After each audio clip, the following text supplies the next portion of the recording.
Podium Podcast. Lo mejor está por escuchar.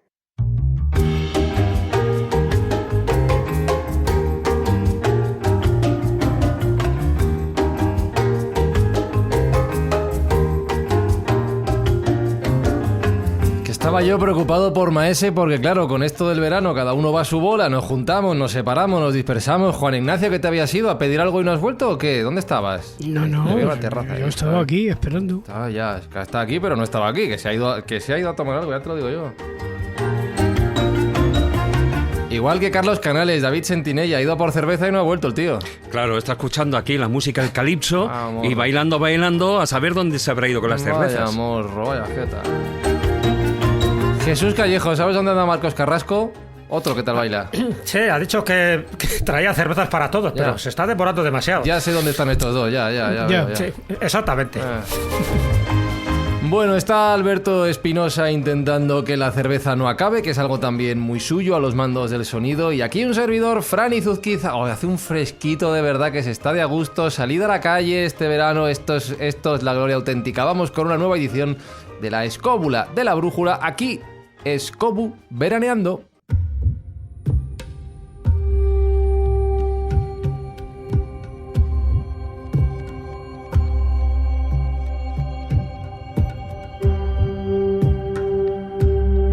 Y vamos a aprovechar la cita de esta semana para, yo creo que tomar un momento de calma, pensar, reflexionar y aprender, por supuesto, que es lo que venimos a hacer aquí a la Escóbula de la Brújula. Lo hacemos precisamente con nuestro invitado, que es monitor de yoga, meditación y tai chi, viajero, apasionado de la espiritualidad y de las religiones, colaborador de diversos medios de comunicación y que hoy nos presenta Jesús, Krishna y Buda, el camino hacia el despertar de tu luz interior, editado por los amigos de Almuzara. Manuel Fernández Muñoz, ¿cómo estás? Y bienvenido a este verano escobulero. Pues un placer, amigos, que me hayáis invitado a este vuestro rincón de sueños y preparado para una de estas charlas fresquitas que ahora mismo pintan en estas fechas. Échale cerveza, que hace falta con el calor que hace. Manuel, hablas tú en el libro de un camino personal. Hablamos también de un camino literal, de el resultado y el producto de muchos de tus viajes, que estoy seguro de que van a salir en la conversación de esta entrega veraniega de la Escóbula. Pero cuéntanos precisamente cuál es el camino que te ha llevado a idear este libro y a comparar de alguna forma las tres figuras de las que hoy hablamos, Jesús, Krishna y Buda. Pues porque es mi propio camino. De hecho, falta un cuarto personaje, que es Muhammad, el profeta Muhammad. Lo que pasa es que ya escribí un libro específicamente sobre él, un libro que me salió anteriormente, que se tituló Sufismo desde el corazón, también de Editorial Almuzara. Con lo cual, aunque Muhammad también está dentro de este libro, pero lo quise sacar del título porque ya me parecía demasiado largo. Entonces, realmente lo que es mi propio camino, cómo yo voy viviendo esa espiritualidad, la espiritualidad cristiana, la espiritualidad islámica, la hindú y la budista, y pues las consecuencias de todo ello en mi corazón. Claro, aquí tengo que preguntarte si tú eres creyente concretamente en alguna de ellas, en todas, en ninguna. ¿Cuál es tu posición? Vamos a dejar esa pregunta para el final. ¿Quieres? Vale. Pues entonces cambio la pregunta. Geográficamente, ¿por dónde pasa ese camino? ¿Por qué lugares? Pues mira, te voy a decir por dónde empezó, si te parece bien. Claro. Yo me crié en un colegio salesiano y recuerdo que, yo ya peino canas, soy viejito. Cuando estaba cursando séptimo de EGB, aquí en casa, yo vivo en Jaén, los veranos son muy calurosos y tienes que intentar pues suplirlos de alguna manera. Y como a mí mis profesores me enseñaron con muy buen atino, creo, a cultivar el amor por los libros, yo ese verano devoré todo lo que había en mi biblioteca. Y cuando mi biblioteca ya estaba completa, ya me había leído todos los volúmenes de Tolkien, de Dungeons and Dragons y todo lo que había en ella, solamente me quedó una Biblia, una Nácar Colunga del año 65, creo recordar, y caí en la cuenta de que yo nunca había leído la Biblia, aunque, como te digo, cursé estudios en un colegio católico salesiano. Así que empecé a leerla. Y tampoco os voy a engañar, el Antiguo Testamento tuve que pasarlo enseguida, se me atragantaba. Si yo quería seguir... Hombre, a ver, la Biblia para un chaval de séptimo, actualmente primero de la ESO, 12, 13 años, un hit no es. Exactamente. Bueno, el Nuevo Testamento, bueno, pero el antiguo, el antiguo ni de coña. Sí. Claro, es ahí donde vamos, que yo tuve que saltar el Antiguo Testamento, sobre todo cuando empecé a pasar por el libro de Levítico, que son leyes y genealogías y más leyes. Así que si yo quería continuar o acabar ese libro, tenía que dar un salto y empezar desde donde a mí me parecía más interesante, que era la vida de Jesús. Entonces pegué el salto, empecé a leer los evangelios y os prometo que eso a mí me cambió muchísimo. Porque aunque yo había estudiado el cristianismo, pues lógicamente pues a un crío de 12, 13 años, como bien decíais, pues no le enseñaron las profundidades de las verdades evangélicas, sino que, bueno, pues a veces nos contaban alguna parábola de Jesús, nosotros hacíamos un comentario de texto, te familiarizabas un poco con lo que sería tu fe y después si de mayor querías profundizar en ella, pues tendrías tiempo. El caso es que yo sí que empecé a profundizar en ese verano, al leerme lo que había en la Biblia, me surgieron muchísimas preguntas de que lo que nosotros estábamos haciendo como católicos y lo que decía en la Biblia no eran del todo concordantes. Entonces, coherentes, ¿eh? Sí, coherentes. Entonces yo, de muy buena fe, empecé a hacerme una lista, la lista que se puede hacer un niño de 13 años, de todas esas incoherencias. Y cuando comenzamos el nuevo curso académico, yo pedí una tutoría con el director del centro y le quise exponer todas esas preguntas que yo tenía. ¿Cuál es mi sorpresa cuando este hombre, que curiosamente cada vez que él necesitaba algo de mí y de mi familia, siempre se había mostrado muy, muy solícito y muy amable, en ese momento me miraba de arriba a abajo como si no me conociera de nada y además como si le estuviera aburriendo enormemente lo que le estaba diciendo? Finalmente, él me mira a los ojos y me dice, mira, yo no te voy a contestar ninguna de esas preguntas porque me parece que todas son heréticas y blasfemas. Muy bien. Yo de verdad que me quedé con el corazón roto. Yo en ningún momento pensaba que eso podía sucederme y que todas esas preguntas que yo tenía pudieran suponer para mí ese gran pecado. Entonces me quedé helado, me quedé de piedra y él parece ser que ahí dejó la conversación. Estaba esperando que me fuese. Sin embargo, yo que creo que en ese momento crecí, me convertí en adulto y hice una huida hacia adelante. Le dije, mira, si no me contestas ninguna de las preguntas que te estoy haciendo, no pienso volver a dar religión católica en este colegio. Y ya puedes hacer lo que quieras, puedes llamar a mis padres, puedes hacer lo que te dé la gana, que de esta postura me mantengo firme. Y se lió. Oh, ya ves que sí se lió. No me extraña.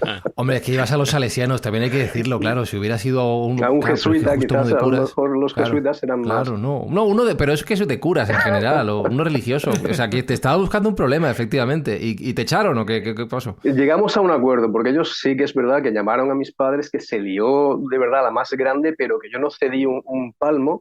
Y claro, no me podían expulsar, porque eso también iba contra la ley. Entonces llegamos a un acuerdo.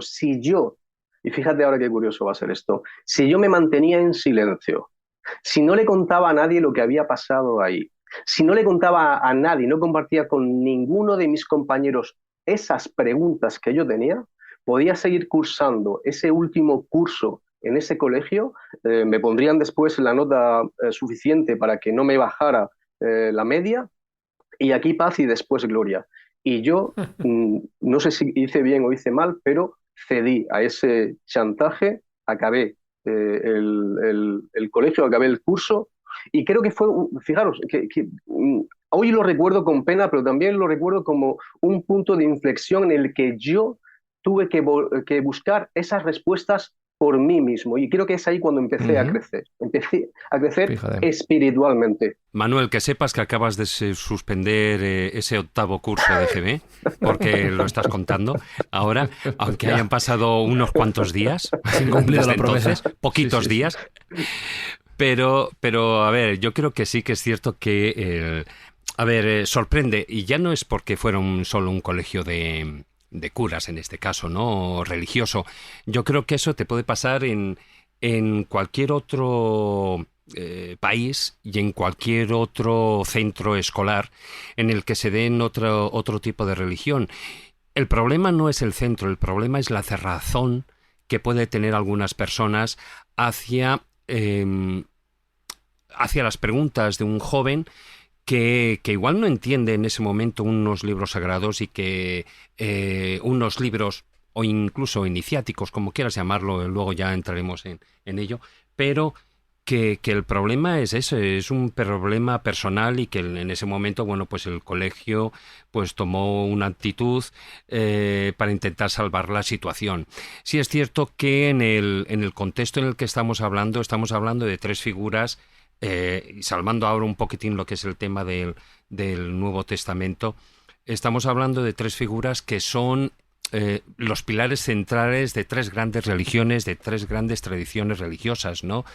Jesús, más allá de ese cuarto que escribiste aparte, ¿no? Pero ese Jesús, Buda, Krishna, el pilar del cristianismo, el pilar del budismo, el pilar del hinduismo, y entonces lo que puede sorprender, o de hecho yo creo que a lo largo de esta charla puede sorprender a algunos oyentes, es que en el eje central hay unas semejanzas doctrinales muy grandes. Más allá de que cada uno sea una religión diferente y con un contexto cultural y religioso y social absolutamente distinto.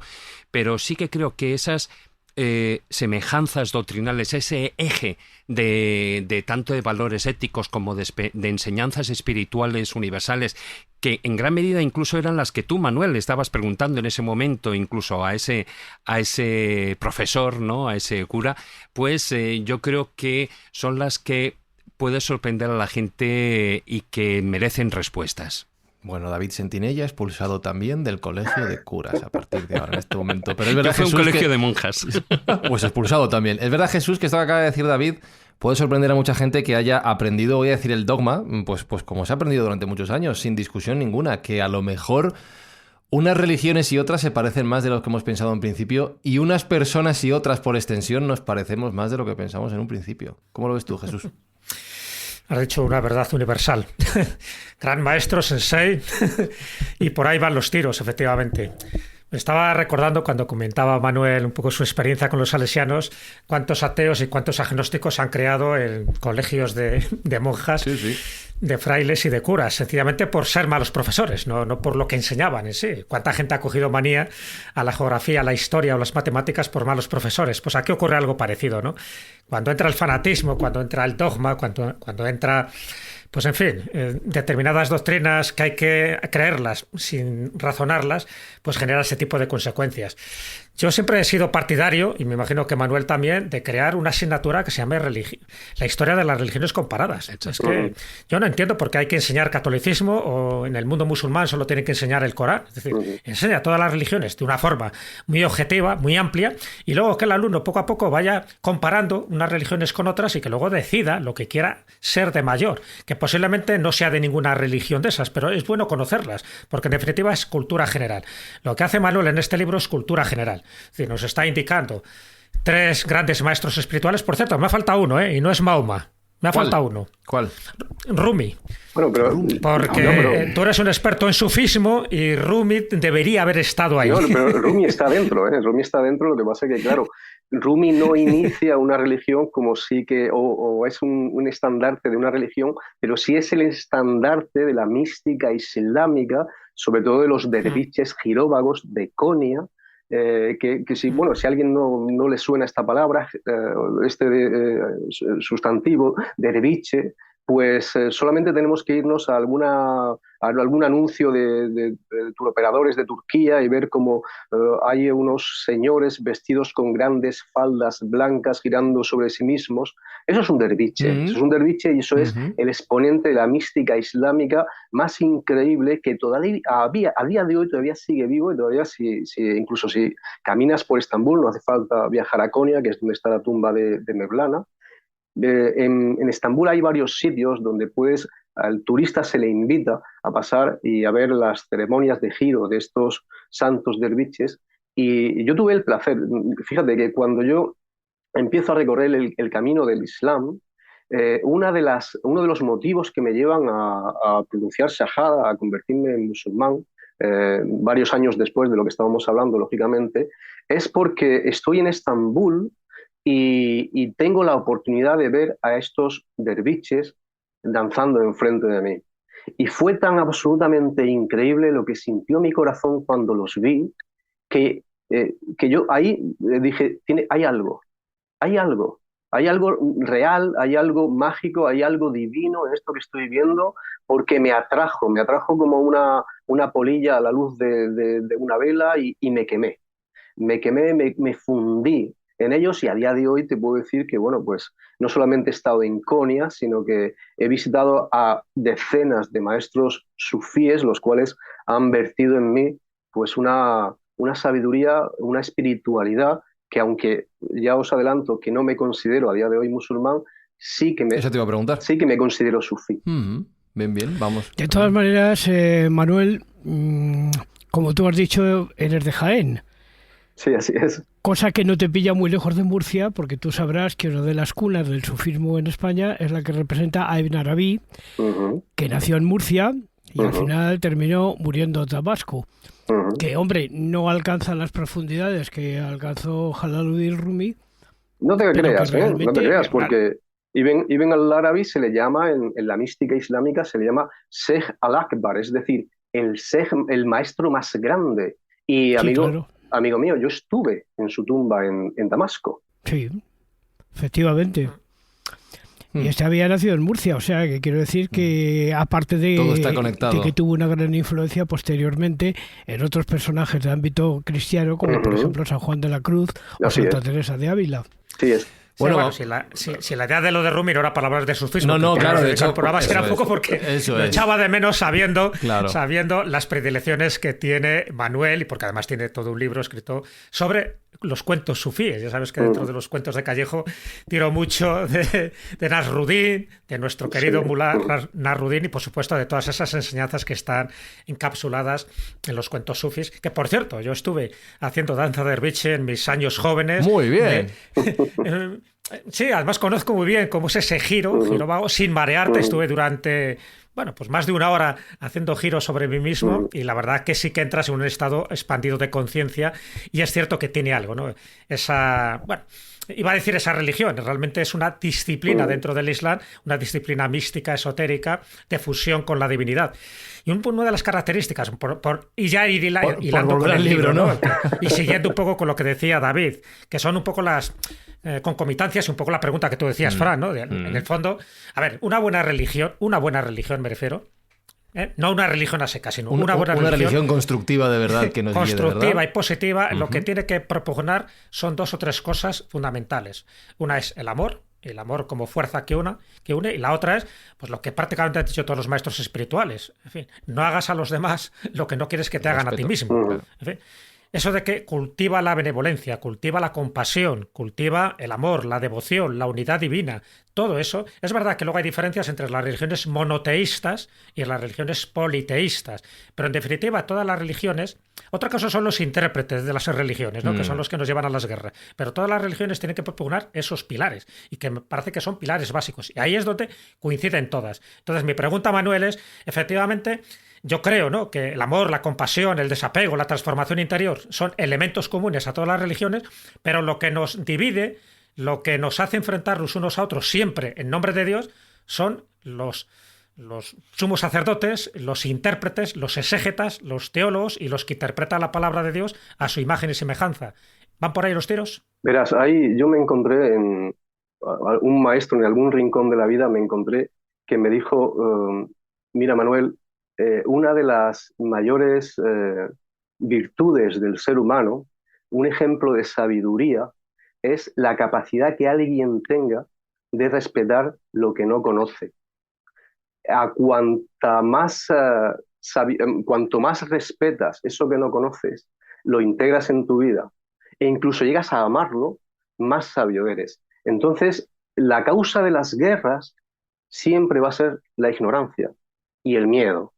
Porque yo que he estado sentado a los pies de Buda, he estado sentado a los pies de Krishna, he estado sentado a los pies de Mohammed, y estoy sentado a los pies de Jesús, yo no encuentro que ninguna de esas 4 tendencias espirituales sea para mí un adversario, todo lo contrario, creo que se complementan entre sí. De hecho, cuando yo viajo a través de todas estas disciplinas, lo que hago es enriquecerme, no empobrecerme.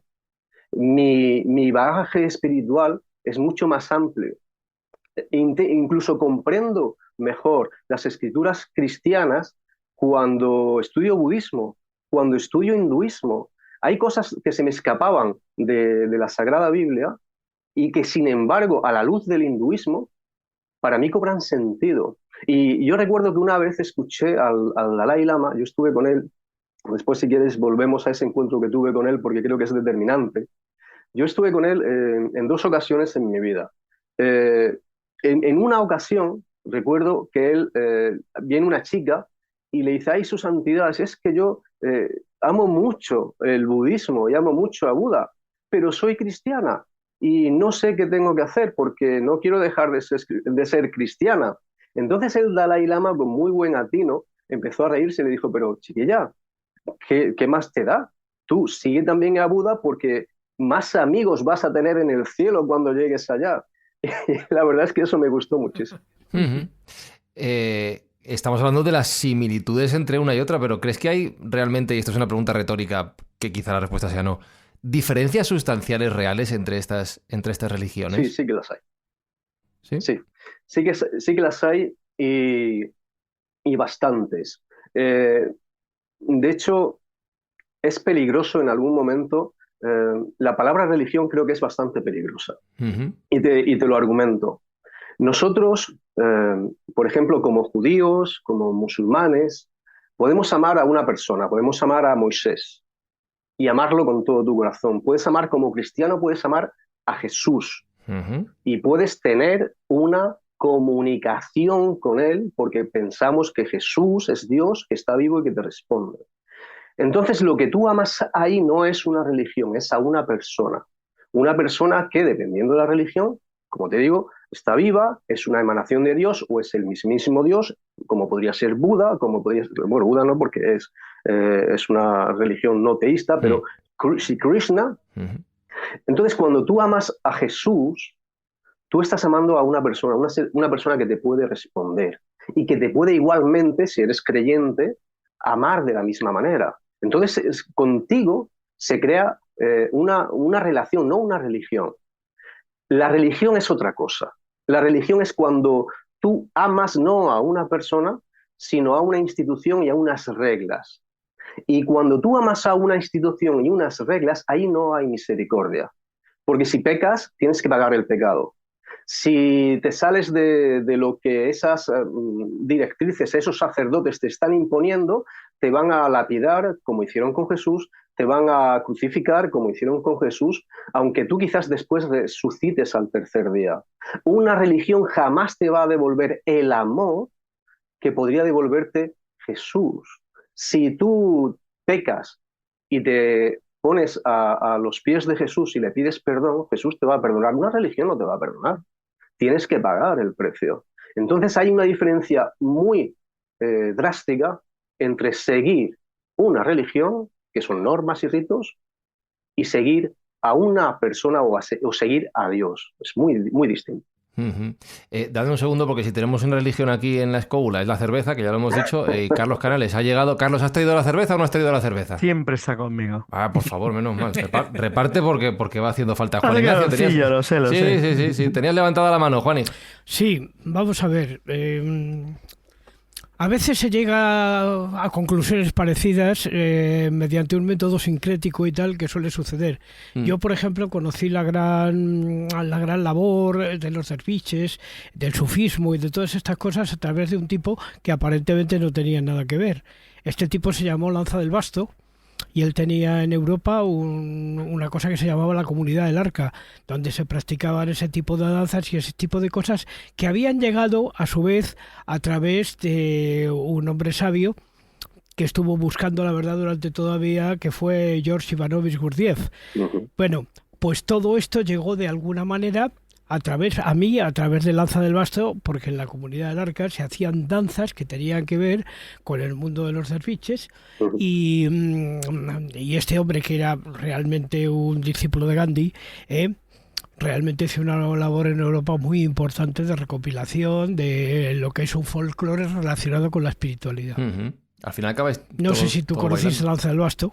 Yo conozco a Gurdjieff porque Gurdjieff fue discípulo de uno de mis maestros sufíes, sí, que es Sheikh Abdullah al-Dagestani. Pues Sheikh Abdullah al-Dagestani fue maestro de Gurdjieff.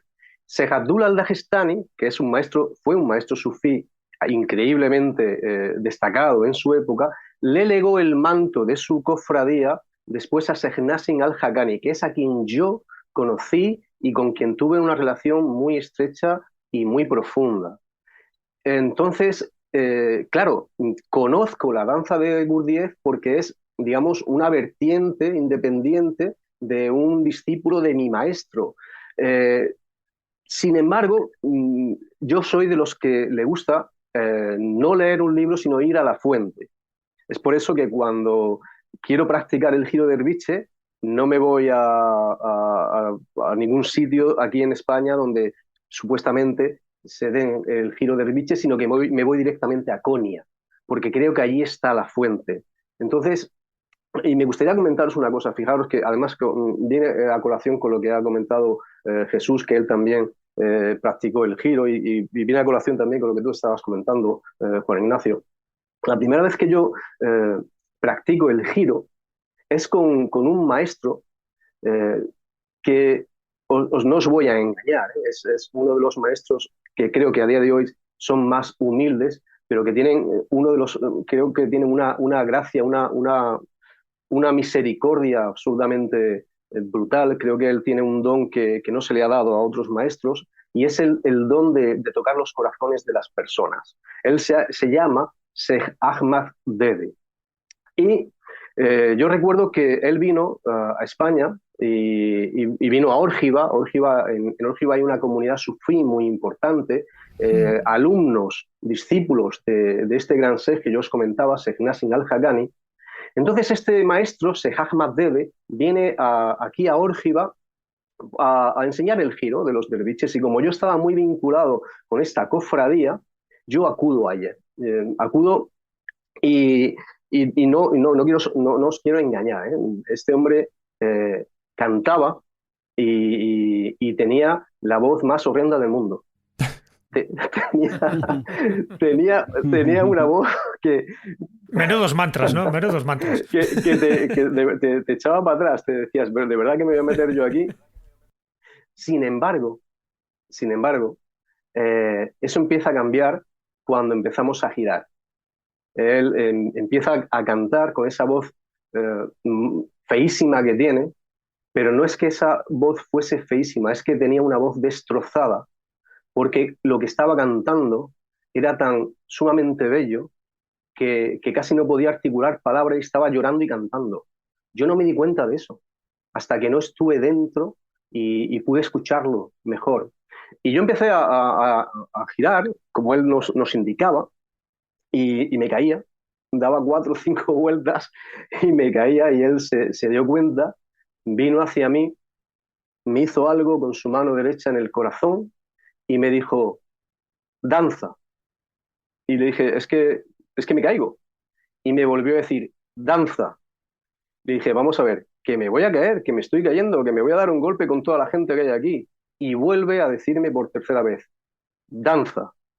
Y empecé a danzar y estuve 2 horas danzando, sumido en un éxtasis como pocas veces en mis estados de meditación he tenido, que a día de hoy todavía no comprendo cómo este señor hizo eso, o qué hizo en mi corazón para que yo pudiese estar casi 2 horas danzando, pero no solamente danzando, ya digo, es que mi mente se transportó a otro sitio donde no te voy a decir que había paz, no te voy a decir que había felicidad, pero sí que había muchísima paz y muchísimo amor. Quiero seguir caminando en tu historia como creyente. Nos has hablado de tus años católicos muy joven en el colegio, casi por obligación. Has hablado de tu condición posterior de musulmán que ya abandonaste. No quiero preguntarte todavía por el final, ¿vale? ¿Has marcado alguna otra casilla por el camino que debamos saber? Sí, sí, claro. Yo salgo del Islam enamorado de la meditación y de otras cosas, pero tampoco quiero hacerte spoiler todavía hasta que no lleguemos al final Vale. de la Al casilla. final. Esto al final. Vale. Y me meto muy de lleno dentro del budismo, muy de lleno. Yo estudio budismo tibetano a través de diferentes escuelas que tenemos aquí en España, de la tradición mahayana, y me meto muy, muy de lleno. De hecho, si había vivido el Islam de cerca 5, 10, poco menos de 10 años, había sido un fiel creyente musulmán, no iba a ser lo menos con el budismo. Y me metí muy de lleno. Me enamoré de la meditación y la practiqué durante muchísimo tiempo. Es lo que me lleva a querer ir a Dharamsala, que es como os empiezo el libro realmente en esta villa. Quien no conoce la villa de Dharamsala, decirle que es una muy pequeña localidad que está al norte de India, donde su santidad el Dalai Lama, Tenzin Gyatso, tuvo que exiliarse huyendo de la persecución maometana que promovió un genocidio tibetano. Entonces, tanto el Dalai Lama como todo su gobierno se exiliaron a India, donde el presidente Nehru le facilitó esta villa, este pequeño lugar para que ellos se pudieran asentar, y ellos todavía están allí. A día de hoy todavía el Dalai Lama vive allí. Entonces, yo como budista, pues evidentemente el cristiano, el católico, pues lo que desea es ir a Roma para ver al Papa. Pues bueno, pues yo en ese momento como budista lo que anhelaba era poder ver al Dalai Lama. Así que bueno, pues ni corto ni perezoso me cojo un vuelo hasta India.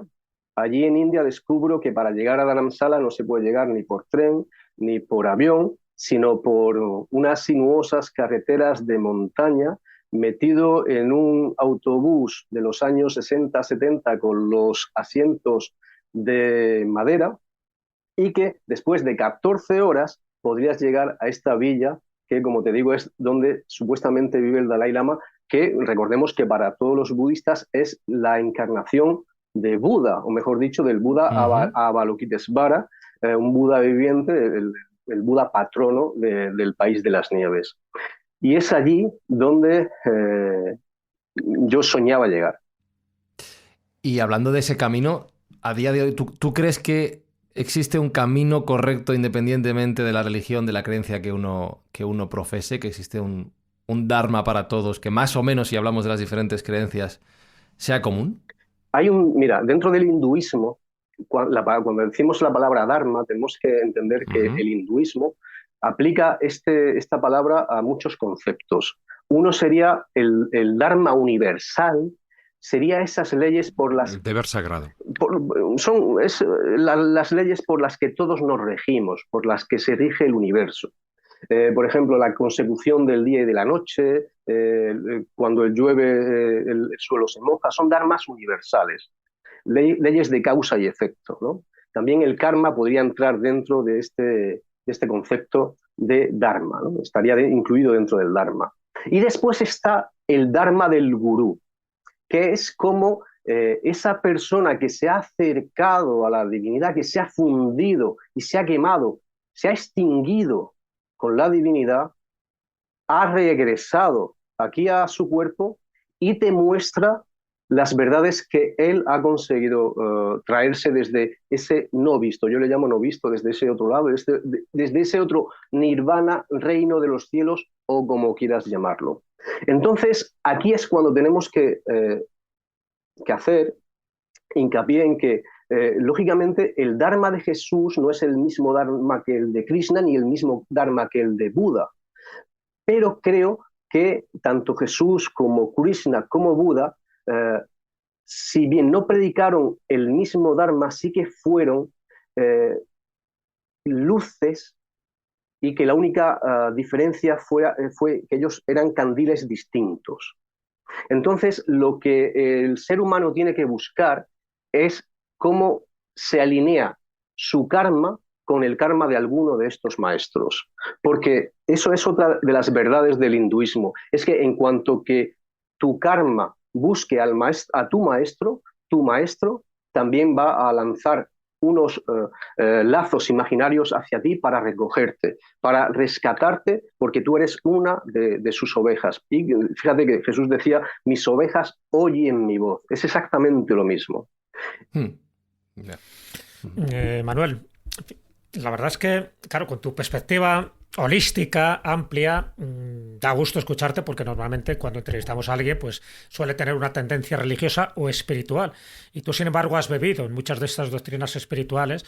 Me recuerdas un poco el libro de Eduard Suré, ¿no? Cuando habla de esos maestros espirituales que seguro que tú tienes en 2 tomos y donde prácticamente son gente que está puesta en el mundo en distintas épocas pues para el despertar, que es una de las palabras que se utiliza muchísimo en estas religiones. Despertar es la iluminación, es el darse cuenta de que todo lo que vemos y lo que tocamos no es exactamente la realidad, sino que hay otro mundo invisible que está regido por distintos dioses o por distintas manifestaciones de esa divinidad, ¿no? Y que nosotros, incluso los seres humanos, seríamos manifestaciones de esa divinidad.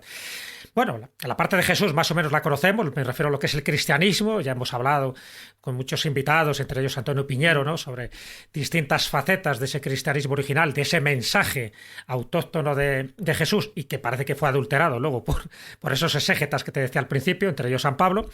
De Buda, bueno, alguna vez hemos comentado cosas, pero posiblemente de lo que menos hemos hablado es de la religión hindú y en concreto de Krishna, una de esas figuras que tú analizas y que en el fondo es un avatar más o menos que el del dios Vishnu. Sí me gustaría un poco que nos contaras, y nos contaras por supuesto también a nuestros oyentes, un poco, y dentro de la cronología sería el más antiguo de los que estamos hablando, claro, que nos cuentes un poco quién era Krishna, qué papel ocupa dentro de ese despertar, de esa iluminación, de ese dharma, de ese karma, incluso si utilizamos más palabras, esa bhakti, esa devoción y esa unidad, ¿no?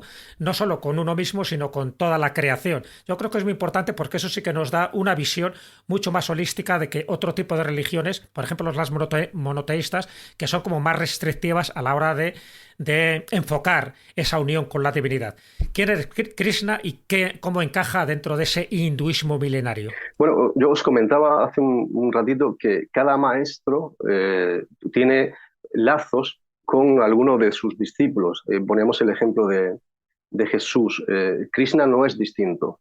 Lo que tenemos yo también os comentaba que si para mí los tres no son luz, y que la única diferencia es la forma del candil. Pero es que esto tiene también una explicación. Verás, en la época en la que Krishna está viniendo, la sociedad era pensaba de una manera, actuaba de una manera, y Krishna se tiene que amoldar, es decir, Dios, en la forma de Krishna, se tiene que amoldar a esa sociedad para sacarla de esa oscuridad en la que estaban y que vieran la luz. Después de Krishna, cronológicamente, viene Buda, que hace exactamente lo mismo. El problema es que Buda no es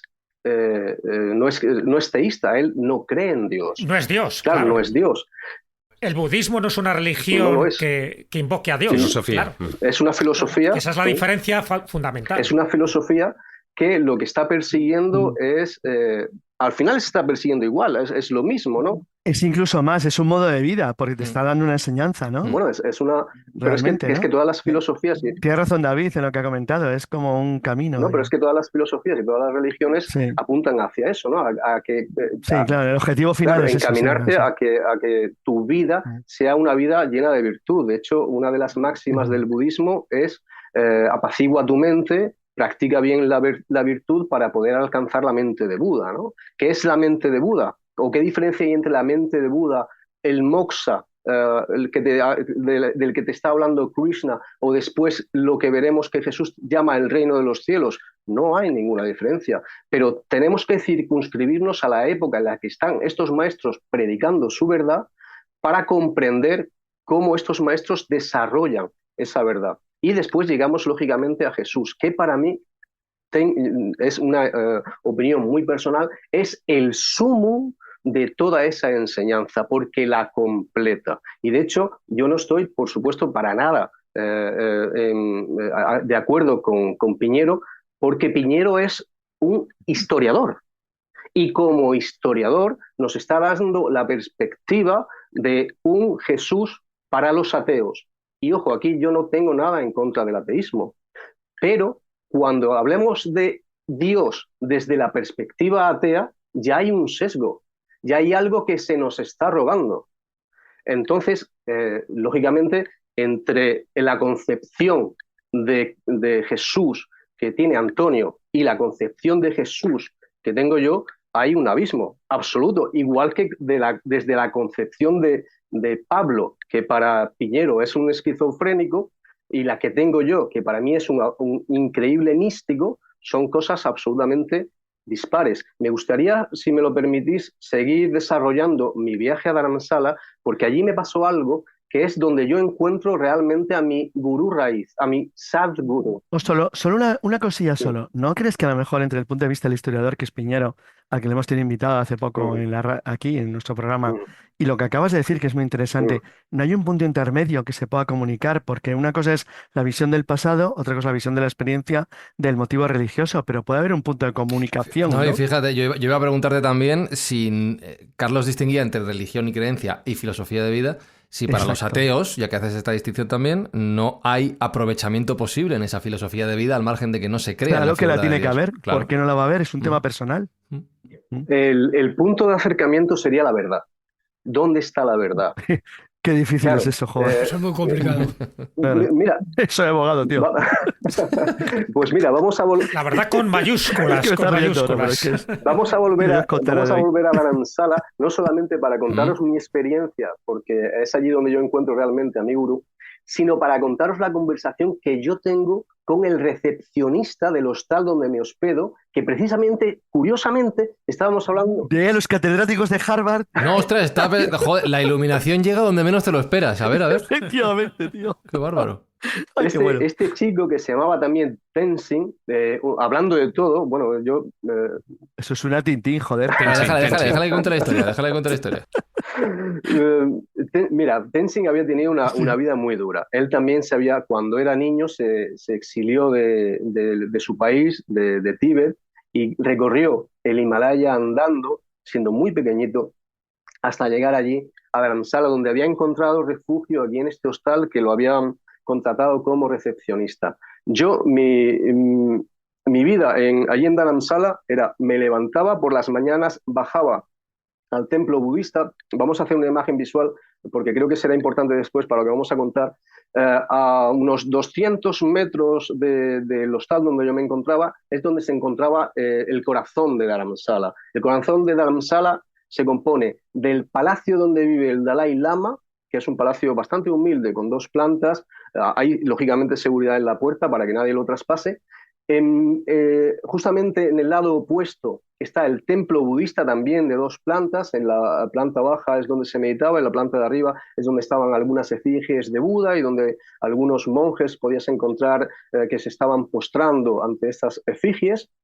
Y entre el templo y el palacio había un pequeño jardín donde por las noches alguno de los lamas solía sentarse allí en un altillo, en un trono, podemos llamarlo así, y daba a los estudiantes de la Universidad de Budismo, que también estaba aledaña al templo y al palacio, le daba algunas charlas. Entonces mi vida allí en Dharamsala era bajar, meditar toda la mañana en el templo budista, subir, comer un poquito, descansar, por la tarde regresar, meditar, escuchar las charlas de alguno de estos monjes o lamas, deseando que en algún momento quien diese esa charla fuese el propio Dalai Lama. Como te digo, esa era mi rutina ahí.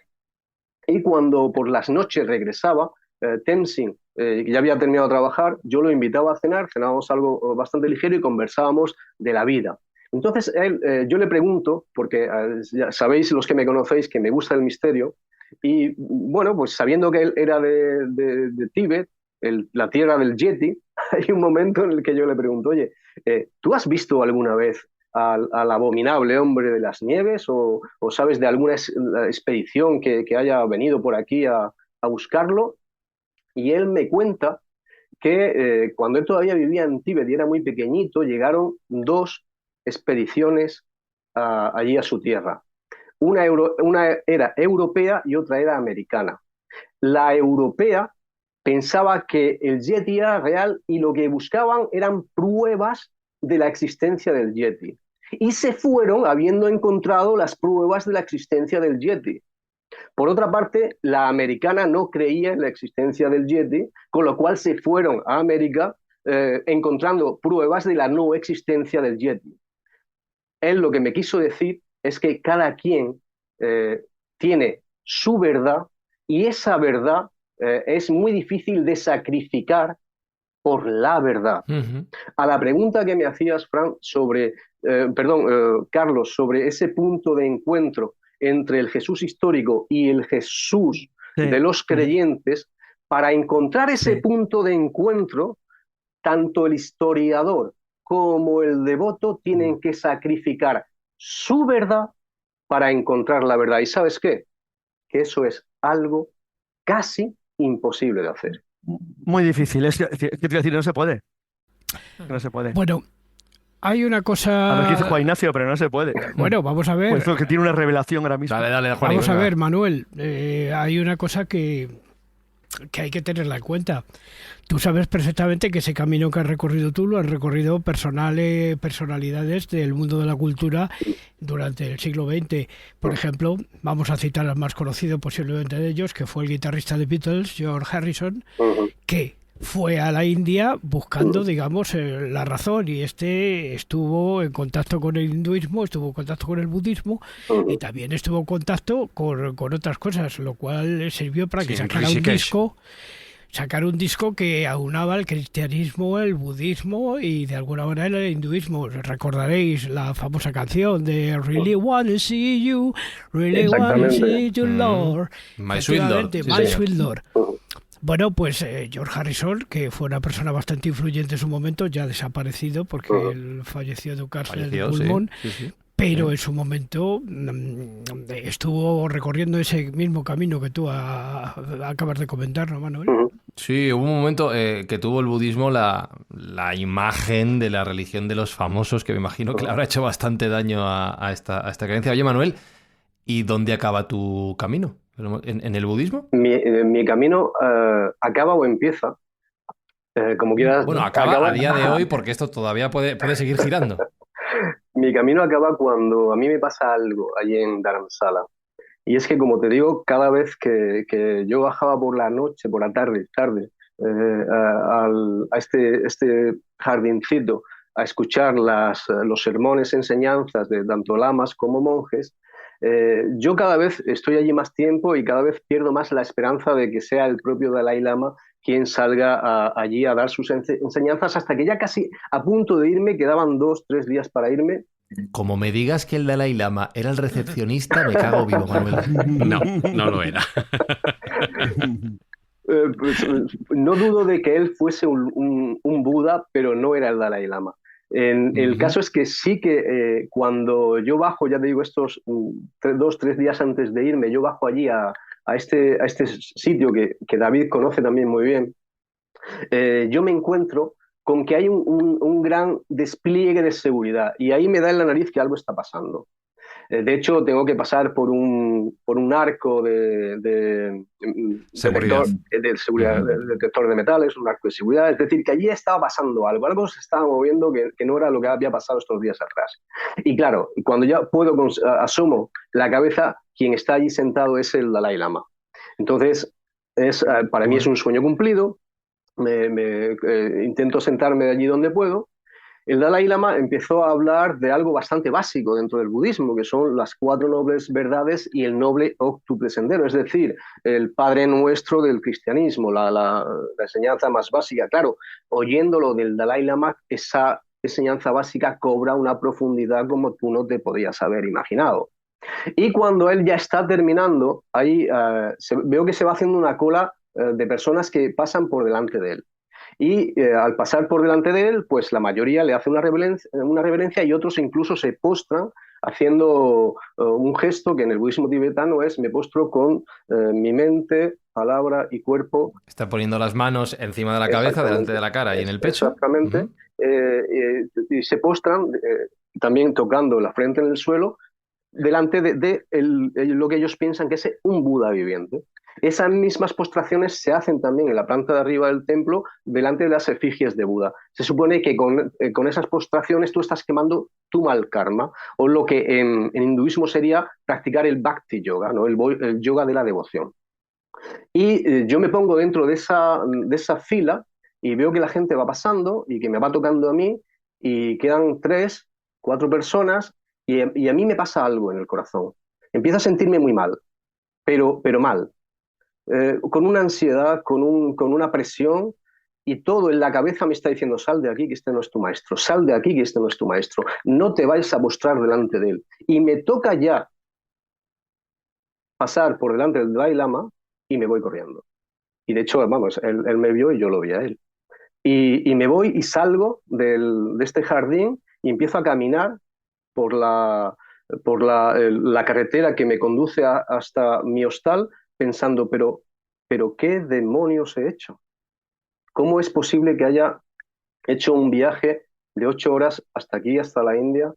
Un viaje de 14 horas por carreteras de montaña en un autobús que me ha destrozado la espalda, que esté aquí mal viviendo en un hostal de mala muerte, comiendo casi apenas nada, y que ahora que llega el momento que se supone que yo tanto he deseado, me voy. Y yo no podía quedarme en el hostal, no podía, no tenía la fuerza, necesitaba seguir andando, no comprendía qué es lo que había pasado en mi mente ni en mi corazón. Entonces yo seguí andando y seguí caminando y me salí de la villa y seguí la carretera sinuosa que te llevaba hasta el valle, porque necesitaba aclararme. No podía en ese momento tener un techo sobre mi cabeza, necesitaba aclararme, necesitaba saber qué es lo que había pasado conmigo. Yo no sabía que a 1 kilómetro más o menos de la carretera se levantaba una iglesia antigua, estilo colonial, herencia de los británicos cuando estuvieron, estuvieron ahí asentados.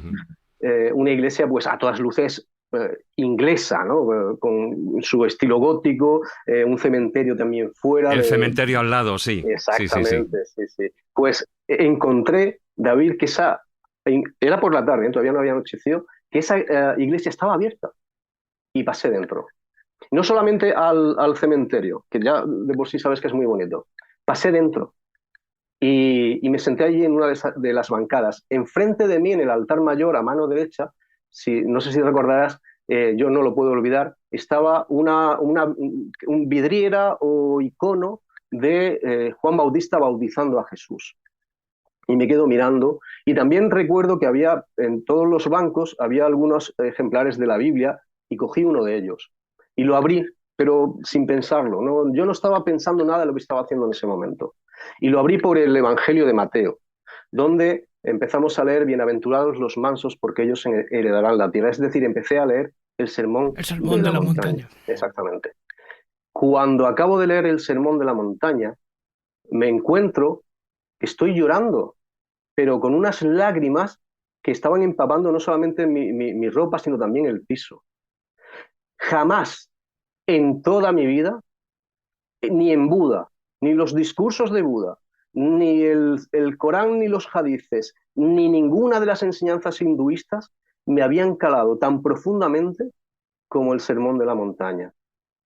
Y yo lo había leído antes, pero no fue hasta ese momento cuando comprendí qué es lo que estaba pasando en mi corazón. Y yo en ese momento me levanto, me pongo enfrente de la imagen de Jesús y lo que no había consentido hacer delante del Dalai Lama, lo hago enfrente de Jesús y le digo, cuando me levanto, le digo: Señor, tú eres mi Señor y mi Dios.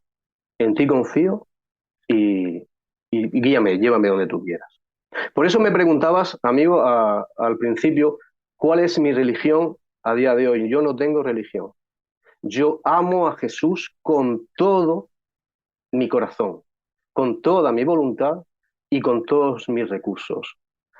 Y lo sigo a Él, allá donde me lleve su caravana, porque Él es mi vida y es mi fe. Y enlazando con el tema del libro, ¿cómo enlazan tus creencias anteriores con tu filosofía, con tu creencia, con tu amor por Jesús actual?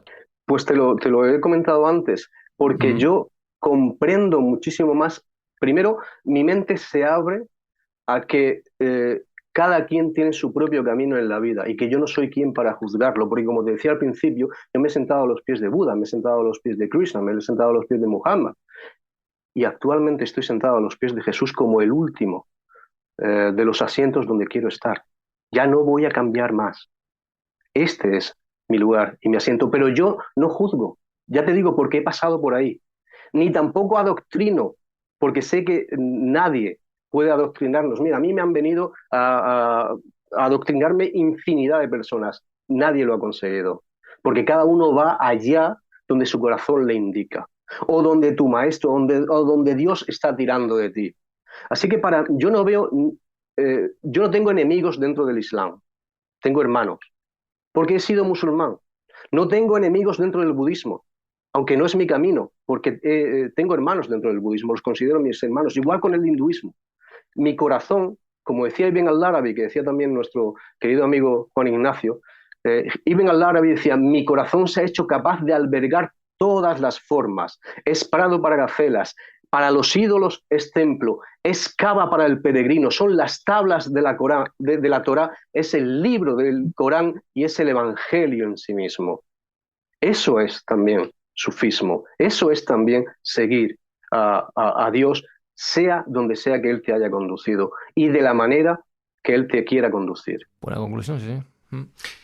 A mí me gustaría decir, bueno, tú ahí estás hablando, tu camino es el de Jesús. Evidentemente cada uno de nosotros tenemos nuestro camino, más allá de las religiones, es una búsqueda personal, ¿no? En el libro tú planteas esos tres personajes, Jesús, Buda y Krishna. De hecho, podríamos decir que cada uno de ellos son un ejemplo a seguir, o sea, un ejemplo de vida, ¿no? Un ejemplo de humildad, de servicio y sacrificio, por ejemplo, en el caso de Jesús.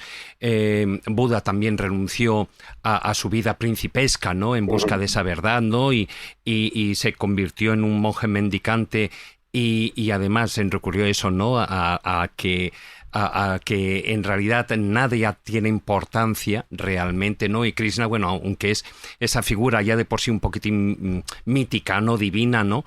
Como él incluso también ya en el Bhagavad Gita, él ya actúa también como guía, como maestro, ¿no? Para esa sabiduría. Pero yo creo que si nos tuviéramos que quedar con algo de esos tres grandes personajes, tres grandes caminos, ¿no? A seguir, ¿no? Es por una parte, los tres hablaron de, bueno, hay una forma que es el amor, esa compasión hacia los seres vivos. En el caso de Jesús es obvio, lo conocemos todos por ser digamos, judeocristianos, ¿no? Por decirlo de una manera. Buda, él ya promovió lo que era la compasión, la benevolencia, ¿no? Y Krishna, bueno, pues igual también, ¿no? Muestra también ese desapego y muestra la necesidad de actuar con amor hacia los demás, sin esperar incluso recompensa. Y luego, por otra parte, está una parte que a mí me parece fundamental que aparezca en estas tres grandes religiones, que es el desapego al mundo material.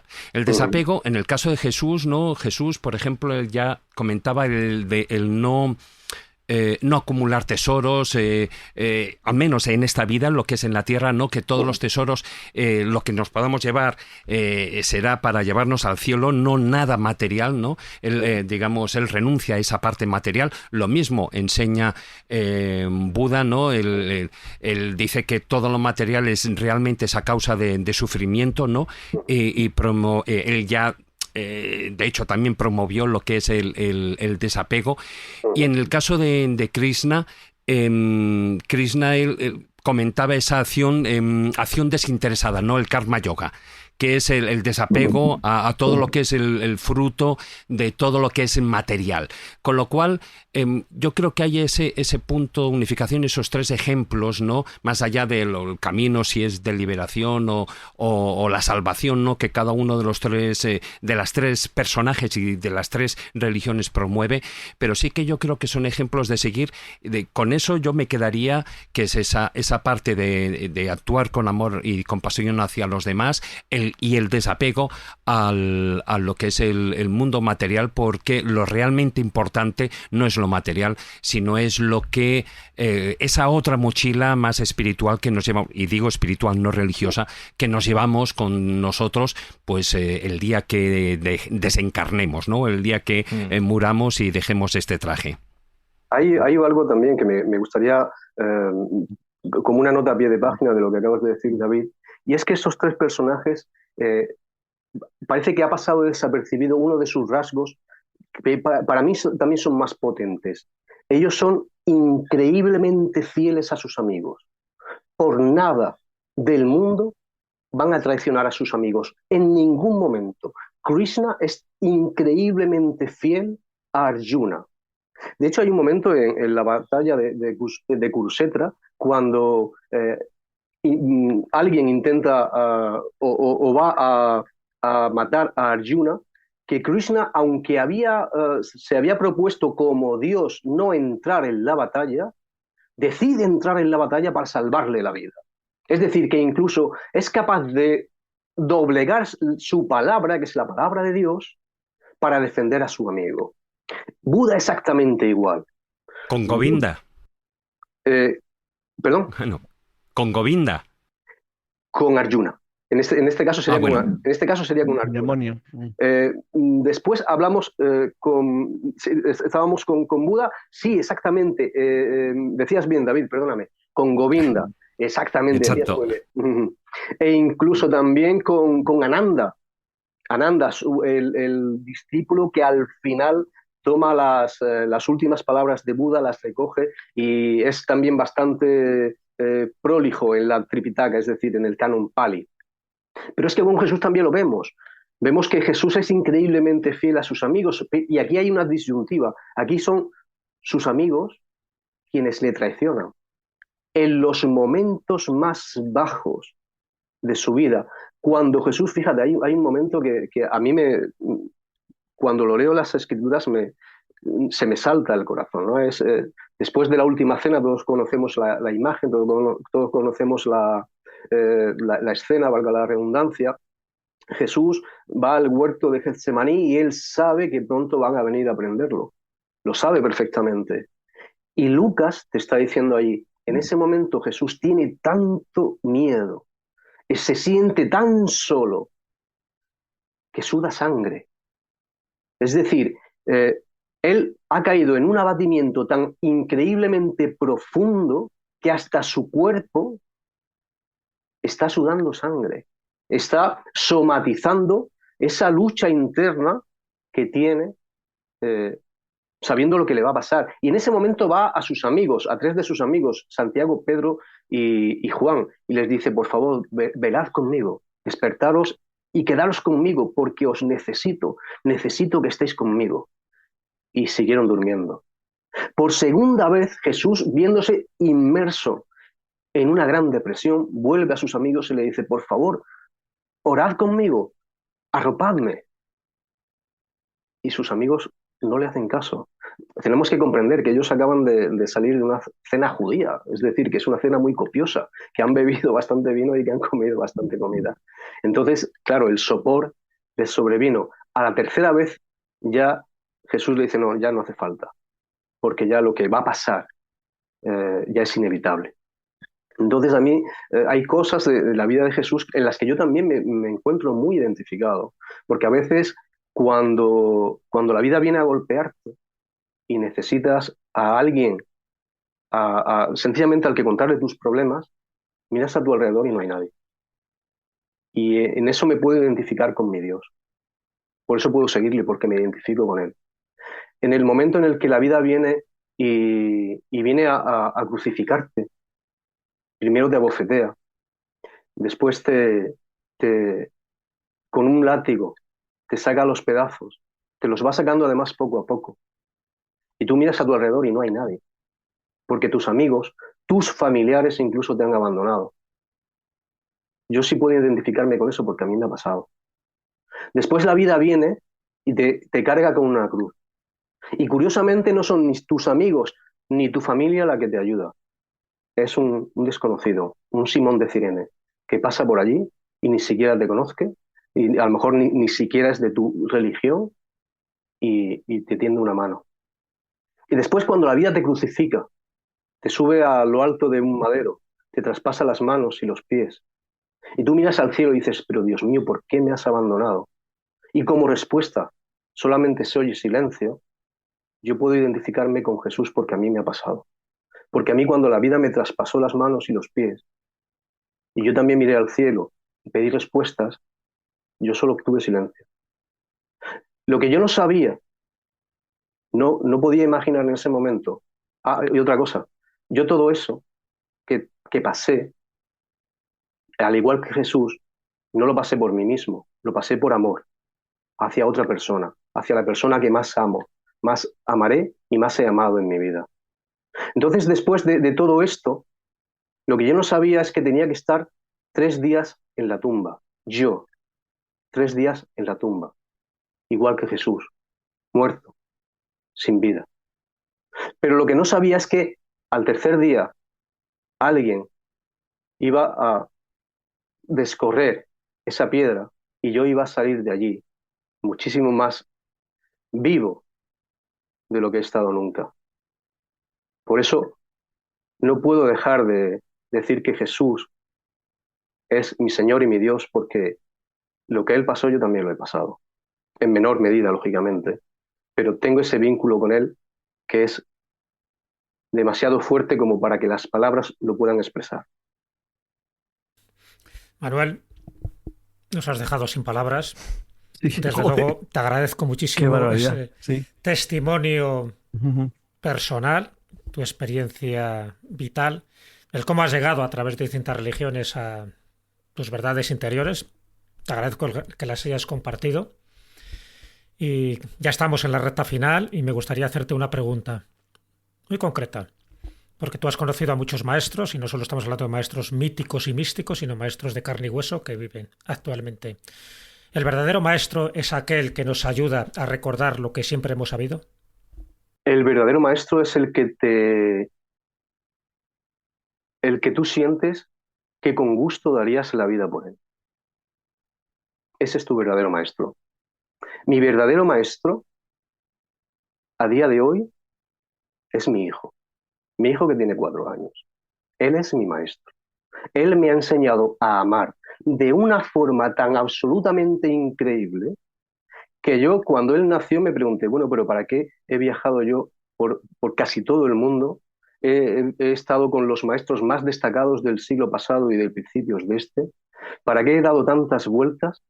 Y eres tú, una personita tan pequeñita, que apenas pesó 3 kilos y apenas medía 60 centímetros. ¿Cómo es posible que mi corazón salte de gozo, sea tan absolutamente grande, solamente por verte? Y ya cuando me... A lo mejor porque es lo que tenías que hacer. Sí, puede ser, sí, sí. Claro. Mm. Pero claro, eso es lo que Interesante. le decía a Jesús. Mm. Mi maestro, una cosa es mi Dios es Jesús y es Dios Padre y es Espíritu Santo. Mi maestro es mi hijo. Porque cada día cuando Qué bueno. él va creciendo, yo voy aprendiendo cosas, ¿sabes? Cuando me enfado Mm. con él no se enfada conmigo. Eso es increíble. Cuando, Ya lo hará, no te preocupes, que solo tiene 4 Qué- años. Qué pequeñito todavía. Eso es. Se enfadará y cosas peores. Ya, Pero bueno, yo- eso ojo. forma parte de su camino. Qué Yo práctico, estaba David. pensando, yo estaba pensando 2 cosas, Manuel. Lo primero, o sea, dentro de unos años hablamos, primero por esto, y luego porque has dicho que esta es tu última parada en cuestión religiosa, en cuestión de fe. Dios dirá, nunca mejor dicho, dale tiempo. Volvemos a hablar en unos años, no sé, que te hayas replanteado las cosas, que puede ser, y como tú bien has dicho, no hay que juzgar el camino de cada uno, sino simplemente comprenderlo y compartirlo. Es el que tú has compartido en este libro, Jesús, Krishna y Buda, el camino hacia el despertar de tu luz interior, que nos ha dado muy buenas reflexiones, muy buenos testimonios en este programa veraniego de la Escóbula, que estoy seguro de que a muchos escobuleros les va a hacer pensar y compartir seguramente su propia experiencia. Y como decía Jesús Callejo en este caso, te agradecemos mucho, Manuel, que hayas tenido el arrojo de compartir todas estas experiencias personales y reflexiones internas con toda la audiencia de la Escóbula. ha sido un placer, chicos. Me siento muy agradecido con vosotros y es un honor poder estar aquí entre tantos amigos y poder abriros mi alma también tanto a vosotros como a la gente que nos está escuchando. No tengo ningún interés, ya os lo digo, en que alguien se compre mi libro. No tengo ningún interés. Hombre, tampoco lo digas así, ya que estamos. No puede pasarse, ¿no? Claro. Está interesante que lo compre alguien. Si alguien... Lo que cuentas está muy bien, joder. Sí, pero lo que yo creo que, lo que yo intento, lo que me gustaría haber inspirado es a que cada quien busque a su camino de una forma personal, fuera de las religiones, porque creo que las religiones en alguna medida atan, y que se enamoren de esa persona que está detrás de las religiones. Esa es mi auténtica intención. Yo lo único que siento, Manuel, es que ahora, por decirlo de una manera, estés en Jaén y no en Dharamsala, porque allí estarías bastante más fresquito a los pies de los Himalayas. Sí. Eso podemos estar seguros. Ten cuidado, Manuel. Ten cuidado, Manuel, y ve por la sombra, por favor, que hace calorcito. Un abrazo grande. Un abrazo, Manuel. Un abrazo fuerte, Manuel. Cuidaros.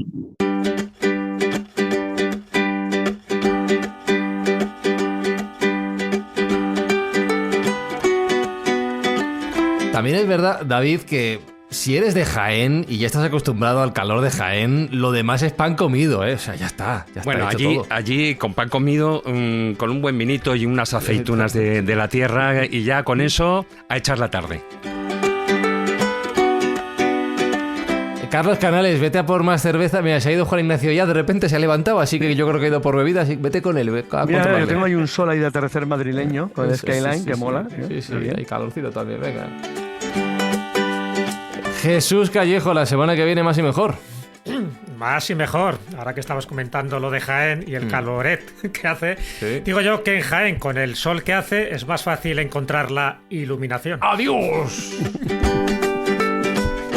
Pues nada, Juan Ignacio Cuesta, que se nos ha levantado no sé a dónde, Alberto Espinosa, los mandos técnicos, Marcos Carrasco, que anda perdido por allí, vete a saber por dónde, y un servidor, Fran Izuzquiza. Nos despedimos hasta la semana que viene con una nueva entrega de estas escóbulas veraniegas, que esperamos que estéis disfrutando. Feliz verano, feliz invierno, según donde estéis, felices vacaciones si las tenéis, y en 7 días nos volvemos a escuchar. Ah, mira, aquí está Maese. Maese, despídete, que solo quedas tú. Venga, hasta la semana que viene.